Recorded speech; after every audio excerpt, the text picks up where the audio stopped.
Welcome back to the 30 Days of Things Couples Say. I'm V Vinci, relationship therapist, and each day I break down one sentence that couples use which actually means something deeper. Whatever.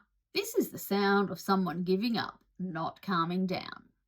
You're in the middle of a disagreement, you've tried to explain your side twice, you push back again, and they exhale sharply and say, oh, whatever. Their tone is flat, their eyes drop or roll, like in my case, and the conversation dies. Whatever is emotional resignation. It's what people say when they feel unheard, outmatched, or hopeless about resolving the issue. It's not indifference, it's defeat. Try this. I can see this is feeling stuck. Can we slow down? It signals that you're willing to repair instead of win. If this has hit something real for you, follow along for tomorrow's phrase.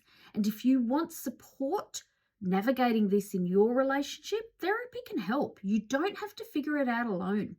DM me or jump into series 2 of my Not Your Average Counselor podcast, where we tackle the wild world of relationships.